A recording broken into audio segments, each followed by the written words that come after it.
What's up, guys? I hope you're all doing well and being safe. Today is another body weight workout. I'll be focusing on legs. This is a no equipment necessary workout. All you need is a chair, your body, and a can-do attitude. The exercises in this video aren't new. I'm just pulling together exercises that I've done in the past into a single cohesive workout. Because in this instance, we don't necessarily have weight to add on. We need to figure out other ways to sort of overload our lower body. And when trying to achieve that, two things are gonna be really important for bodyweight exercises: time under tension and volume. You're gonna notice that in every single exercise that I do, I'm really trying to control every element of the movement. You'll be seeing me do very slow eccentric, pauses, and then slow concentric movements. So this is really just trying to put the muscle under as much tension as possible. That's gonna be huge. And then just pairing that with volume just increases the amount of tension. So it's reasonable that those two things would complement each other. So I already did this workout earlier. What I'll be doing is taking you guys through clips of me doing this workout and each exercise, and then doing voiceovers, pointing out some of the key elements of each exercise to make sure that you guys get the most out of the exercise and do it safely. So before I started this workout, I just made sure that my body was loose, because it's never really good to go into an exercise stiff. I'm gonna take you guys through a few cardio and mobility exercises that I did just to loosen up and get ready for this workout. Jogging in place is a really simple way to kind of get your blood moving, heart pumping. Then I went right into air squats. I did about 10 to 15 just to loosen up the joints and kind of acclimate my body to some of the movements that we'll be doing throughout the workout. Next is this kind of stretching and mobility circuit. Kind of came up with it on the fly, just pairing stretches that probably everyone already knows. This stretches my back, which is usually bearing a decent amount of pressure when doing leg exercises, so we want to make sure that we enter the workout with a fortified lower back.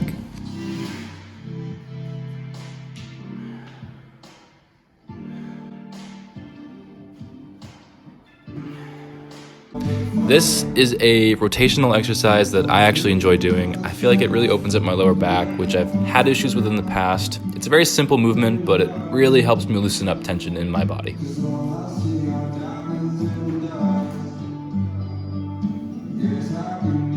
So the first exercise is air squatting. This is kinda an obvious one, but definitely an exercise you gotta incorporate. We really want to focus on time under tension for this one, so you can see that I'm doing approximately 5-second negatives with roughly a 2 to 3 second pause at the bottom. Usually I would try to explode up after I squat, but because I don't have a weight for resistance, I want to really emphasize lower body tension, therefore I'm going up slow. So I mentioned earlier that you guys can't add weight because we're doing body weight. That's not entirely true. If you guys have, which I know you do, a backpack, it's a really good temporary fix. It allows you to just put a little bit more weight on your legs. And if you're doing high volume with very controlled time under tension, you're not gonna need much weight. For instance, I used my old high school yearbooks. I had 3 of these, and each weighs about 4 to 5 pounds. That was enough for me, so you'll see me using a backpack in a couple of these videos. So if bodyweight isn't hard enough for you, add a backpack. For the time being, it's a really good fix. For Bulgarian Split Squats, I'm using this wooden chair here. Now, one thing I want to say, this is not a comfortable chair. If you guys do have something with a little bit more padding, I would totally suggest that. If not, I guess just push through. Kind of hurt my foot a little bit, but it is what it is. For Bulgarian Split Squats, I'm not as concerned with pausing at the bottom. Just maintain a slow and controlled negative with a very deep stretch, then come up slowly. Keep your shoulders back and chest forward. You also have the option of adding a backpack for resistance. One thing I've noticed when adding weight is that I often sway my hips out to the side in an attempt to balance the weight. Try to avoid this because it jeopardizes the structural integrity of your lower body. Keep your core tight, squeeze your glutes, and work within a strictly vertical plane.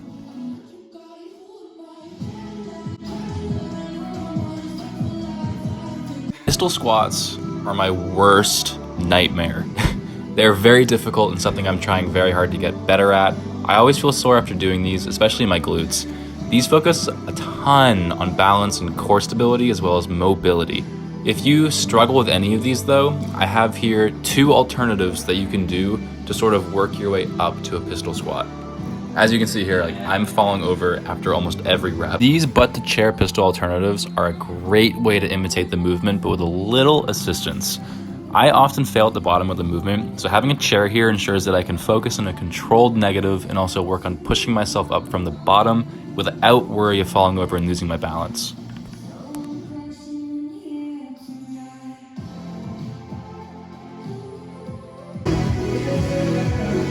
So if you still struggle with butt to chairs, do not worry. This variation right here is great even if you don't have much mobility. You can work on controlling your negative without going too deep into a squat, and you can focus on engaging your quads in a safe but equally effective way.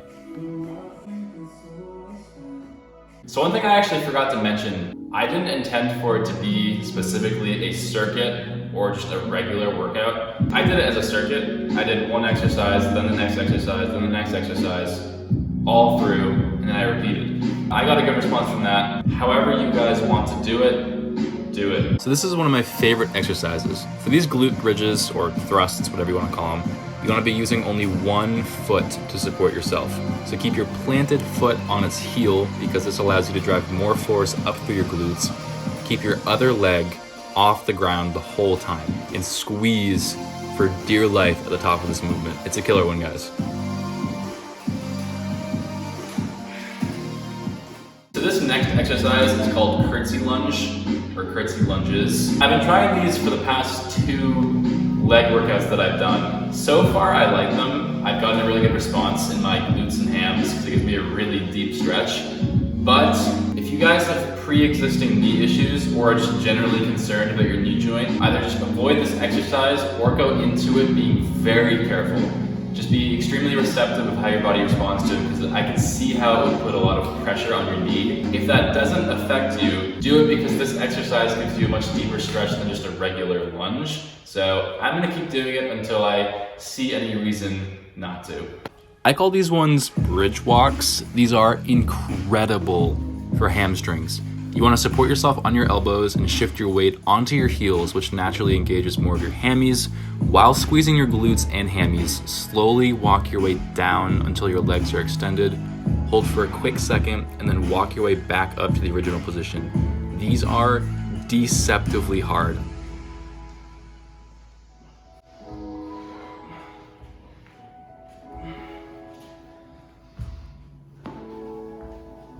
Alright, so all of the main exercises are done, but there's still more. So assuming you guys did all of those exercises correctly, you should be feeling it. You should be at least a little bit fatigued. One thing we're going to do to make sure that we milk every bit of energy out of your legs is a finishing circuit. So what we're going to be doing are 30-second wall sits, 30-second jumping lunges, and 30-second jumping air squats. No rest in between each exercise. Get through the circuit, then rest a minute to a minute and a half before going on through the circuit again. Do this for 3 to 4 rounds. I personally did it for 3 and I was crawling by the end of it. If this really isn't enough for you, then I would suggest doing a backpack during it if you can stabilize the weight. I know it's a little bit loose even though it's inside your backpack, so it might kind of mess you up when you're doing jumping lunges or jumping air squats.